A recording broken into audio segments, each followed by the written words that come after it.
As a matter of fact, this was a coup attempt on the part of Bolsonaro supporters.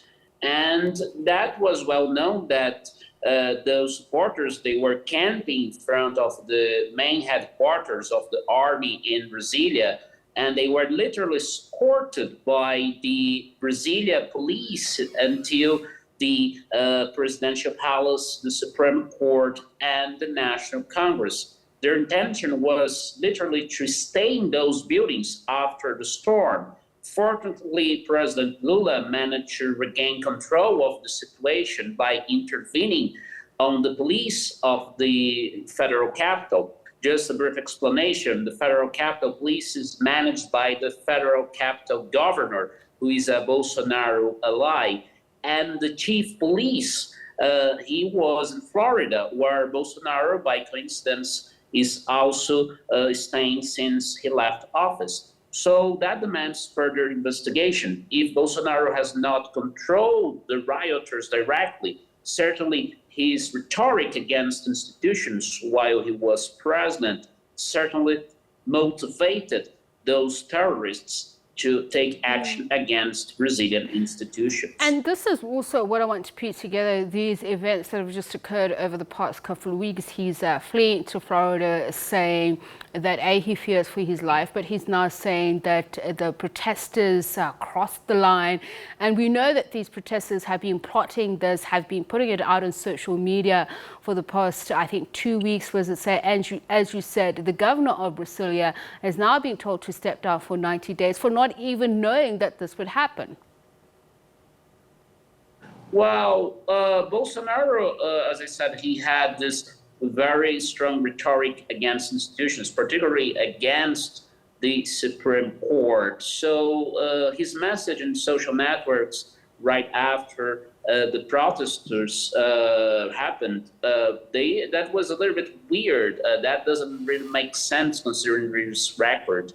Moreover, as far as the Brazilian governor is concerned, certainly if he was not active on that action, if he didn't really stimulate that action, certainly he was lenient in relation to that. He appointed as chief police the former Minister of Justice of Bolsonaro, Mr. Anderson Torres, who was removed from office yesterday as Lula decreed intervention on the security forces of Brasilia. And afterwards, fortunately, the army finally today took action and followed the decision of the Supreme Court that gave 24 hours starting yesterday evening for all camping around the country, including here in Sao Paulo. There is a camp in front of the main headquarters of the army to be removed by the police and security forces. Only with that action, I think those potential insurrection attempts will be definitely controlled, and a final transition and safe transition of power shall be accomplished to President Lula. You mentioned the putsch or coup characteristic of these actions. We understand that there is going to be an investigation, particularly behind the funding of this. And I'm just curious how it's all going to play out. You mentioned that these supporters of Bolsonaro enjoyed some police support to some extent, and the fact that it was the police who aided the army in, at least quelling down or putting down the militaristic actions of these protesters. How does this then impact on how President Da Silva sees his own security situation and for the country going forward? What will he be forced to do in order to ensure peace and security? Well, President Lula must make sure that the army and the Air Force, as well as the Navy, all the three forces are loyal to him. As a matter of fact, several papers, several research shows that low-ranked officials, but also few high-ranked officials, they are sympathetic towards far-right ideas that Bolsonaro defends. And to make things even more complicated for Mr. Lula da Silva, there is the fact that military police, like the police of Brasilia, they are also sympathetic towards Bolsonaro's ideas. How can Lula da Silva make sure that he has control over the security forces of the country? He must take action within the constitutional limits. And the Supreme Court has decided that those camps and eventual insurrection attempts from civilian people as well as from armed people from the military, they are unconstitutional. As long as Mr. da Silva remains within the constitutional lines, within the constitutional rules, I'm sure that most part of Brazilian society, including the moderate right, is likely to back his efforts. And we had a demonstration of that this morning when the president of the Supreme Court, Mrs. Rosa Weber, as well as the president of the lower chamber, Arthur Lira, who was a major supporter of Bolsonaro, as well as the vice president, the acting president of the Senate, Mr. Vital do Rego, they gathered Mr. Lula da Silva and they issued a common statement defending Brazilian institutions. So as long as there is the support of other constitutional powers, Lula da Silva may not have trouble in controlling the army and other security forces.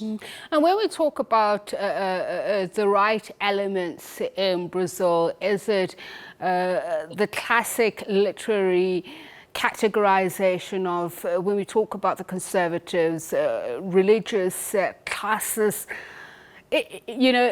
are they all in favor and supporting of Bolsonaro? And is this probably why the issue of the financial resources that drove and supported this issue comes under the spotlight? Because in the lead up to winning their elections, already they were saying, the odds were stacked up against it, but because of his track record, particularly for the marginalized, the minority, socio-economically, this is where a lot of the hope and trust was put into him. Well, we can explain Bolsonaro's rise to politics as well as the support that he still gathers from part of Brazilian society as a consequence of the rise of agribusiness, the agro-exporting companies in the last 20 years. He has huge support from farmers who target export, particularly to China, particularly to Asian markets. He also gathers support from the military, people who long for a return to authoritarian rule. Brazil had a military dictatorship between 64 and 85.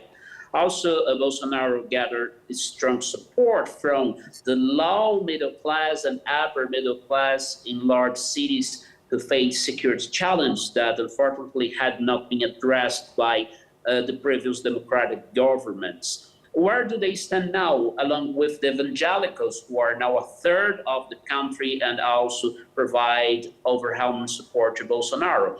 Well, against any candidate of the left, certainly they will still back the far-right candidate like Bolsonaro. So it's not surprising why he got almost half of the votes and he only lost to Mr. da Silva for 2 million votes. But my bet is that after the events in Brasilia, Bolsonaro is likely to lose support, particularly among the economic elites, and they may be searching for an alternative to return to power in 2026 with a more moderate name in the right. One of the problems, just to conclude, of Brazilian democracy is that we don't have a proper conservative democratic party. The first true right-wing candidate that we had in about 20 years was Bolsonaro, that unfortunately came from the far right. And honestly, the center-right was quite irresponsible to support him because he always displayed very much undemocratic credentials.